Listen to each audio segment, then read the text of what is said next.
Everyone, another piping diagram. I know you're excited, but this one only has 45 and 90s in it, but this one's thrown at us a little bit differently. And what I want you to notice that you're given, we have three pipes, we have J, K, and L, but we're given J as an end-to-end measurement. Normally we're given something center to center, right? So the first step for this, when you're given the end-to-end, we have to figure out the center to center. And we do that the way we've been doing it all along, is finding that total fitting allowance. So we have 1.5 inch threaded pipe, right? For pipe J, we would have a 45 on each end. So 1 7/16 plus 1 7/16 minus 1 gives us 1 7/8 for our total fitting allowance. Or for those of you that like to do it this way, 1 7/16 minus a half plus 1 7/16 minus a half. We still get 1 7/8 for our total fitting allowance.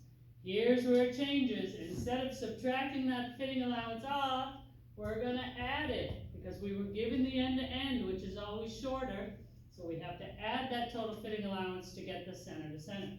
Easy enough. 6 plus 1 7/8 is a 7 7/8 center to center. So somewhere in your organized world, right, you've got everything set up like this, you're ready to put your answers in. So we were given that. We just figured out that. The next pipe would be pipe K. And I want you to notice in the diagram, from here to here, right, is 16 inches. And we're looking for pipe K. So we need to figure out this dimension here to here. We know how to do this. We take whatever our center to center measurement for J is, which is 7 7/8. We're going to divide it by 1.414. Because when we do that, we get the measurement from here to here, and the measurement from here to here, and remember, they have to be the same measurement.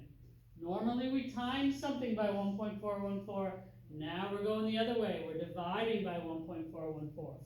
So we had to get this number here, pipe J, center to center, that's our 7 7/8, divided by 1.414, then we get the measurement from here to here is 5 9/16, and from here to here is 5 9/16.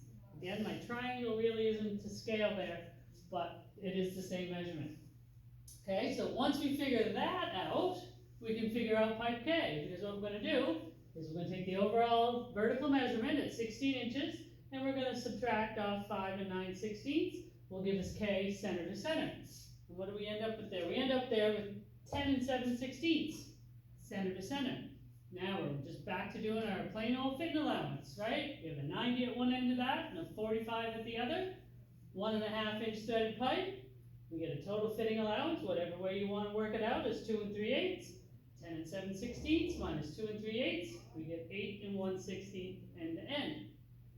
So we took our 16, we subtracted this number off, gave us K center to center. Then we took off our fitting allowance, the same way we've always been doing it. We get 8 1/16. Now, pipe L, down here at the bottom. We know from here to here, we're given as overall. We were smart enough to figure out here to here is 5 9/16. Easy as can be. 21 minus 5 9/16 gives you L center to center at 15 7/16. So we have a 90 and a 45, just like we had a 90 and a 45 there. So that's going to be our total fitting allowance. It's going to be the same. So 21 minus 1 7/8, and we end up with 19 1/8. Okay? This was just thrown at you a little differently. We were given an end-to-end measurement. Normally that's not what normally we're trying to get that measurement. This time it was given to us, so we had to add our fitting allowance on. We just reversed the steps a little bit. Anyway, there'll be one of these in a class assignment and in a quiz here today. Thanks.